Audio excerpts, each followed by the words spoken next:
গবাদি পশু পালনে ঘাসের বিকল্প আর কিছুই নাই। প্রতিদিনের কর্মযজ্ঞের অংশ হিসাবে আজ আমরা যাচ্ছি ঘাস কাটতে। বেলা বাড়ার সাথে সাথে আমাদের ব্যস্ততাও বেড়ে যায়। আর তাই তো গ্রামের মেঠো পথ ধরে যাচ্ছি বাড়ির পাশের ঘাসের জমিতে। রাস্তাটি দেখতেই মনে হয় গ্রাম ছাড়াও এ রাঙামাটির পথ। সবুজ শ্যামলে ঘেরা এরকম পথে কে না হাঁটতে ভালোবাসে বলুন তো।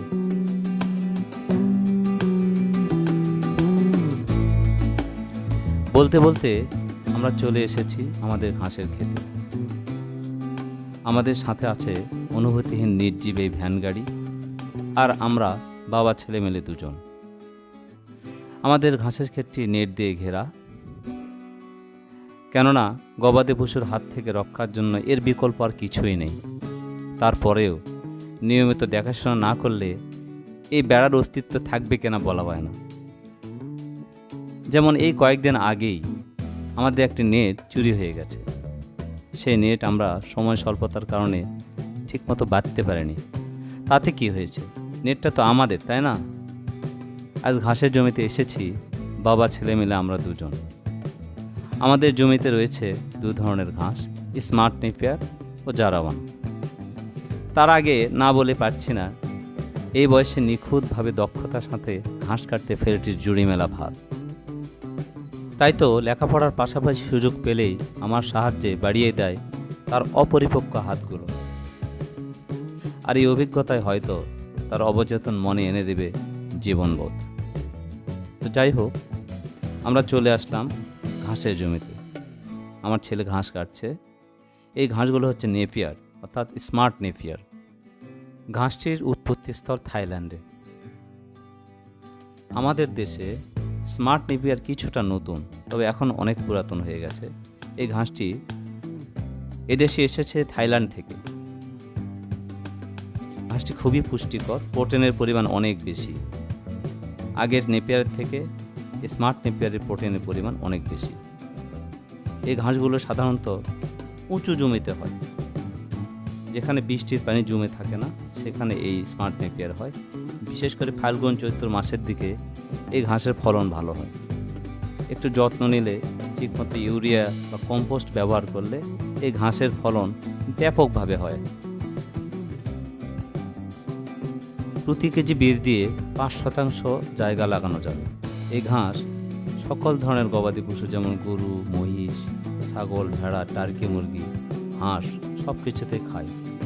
বর্তমান সময়ে সবচেয়ে উচ্চ ফলনশীল এবং দ্রুত বর্ধনশীল ঘাস হচ্ছে স্মার্ট নেপিয়ার। এছাড়াও প্রতিবার কাটার পর 25 থেকে 30 দিনের মাথায় আবার কাটার উপযুক্ত হয়ে যায়। 1 মাস বয়সী 5 থেকে 6 ফুট অথবা তার বেশি লম্বা হয় এই স্মার্ট নেপিয়ার ঘাস। এর গোড়া খুবই নরম। এই ঘাস 8 থেকে 10 ফুট লম্বা হয়ে গেলেও গোড়া শক্ত হয় না। সুতরাং সকল গবাদি পশু এই ঘাস আগা গোড়া সমানভাবে খেতে পারে। এই ঘাস বছরের যে কোনো সময় লাগানো যায়। একবার লাগালে টানা 6 থেকে 7 বছর কেটে গবাদি পশুকে খাওয়ানো যায়। এই ঘাস অনেক ঝোপালো হয়। প্রতিটা ঝাড় থেকে 20 থেকে 30, এমনকি 40টারও বেশি ঘাস বের হয়। বছরে 12 মাসই সমান ফলন পাওয়া যায়। শীতকালেও এই ঘাসের ফলন কমে না। বিশেষ কোনো যত্ন এবং ভালো জমির প্রয়োজন হয় না, তবে উঁচু জমিতে এই ঘাস ভালো চাষ করা যায়। এই ঘাসে রয়েছে 16 থেকে 18% প্রোটিন, যা গবাদি পশুর পুষ্টিমান নিশ্চিত করে। এই ঘাস একবার লাগালে আপনার গবাদি পশু খাবারের চিন্তা করতে হবে না। তবে যাই হোক, আমাদের পাশের জমিতে রয়েছে জারাওয়ান। সেই ঘাসটা অনেক ভালো। আমরা অন্য একদিন কথা বলবো জারাওয়ান নিয়ে। তো আজকে আমাদের ভ্যানটি লোড হচ্ছে। আমাদের জমিতে ঘাসগুলো তেমন হয়নি, কেননা দীর্ঘদিন বর্ষার কারণে ঘাসগুলো একটু হলেও নেতিয়ে পড়েছে, কিছুটা দুর্বল হয়েছে। তো যাই হোক, আমরা আগেই বলেছি ফাল্গুন চৈত্র মাসে এই ঘাসের ফলন সবচেয়ে বেশি হয়। অন্যান্য সময় একটু যত্ন বেশি নিতে হয়।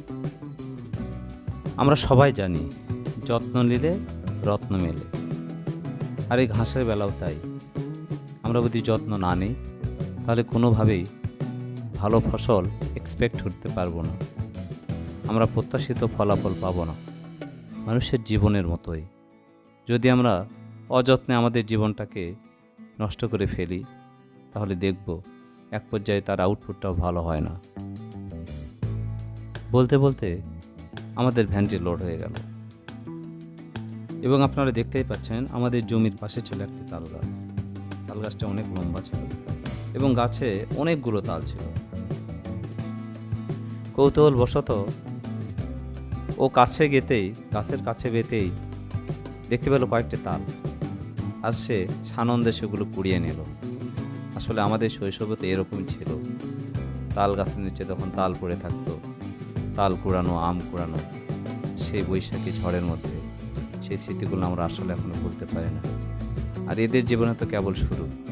সে একদম সানন্দে তালগুলো নিয়ে চলে গেল আমাদের গাড়িতে।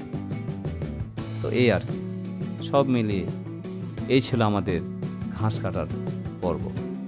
আপনারা সবাই ভালো থাকবেন, সুন্দর থাকবেন এবং আমাদের জন্য দোয়া রাখবেন। ধন্যবাদ।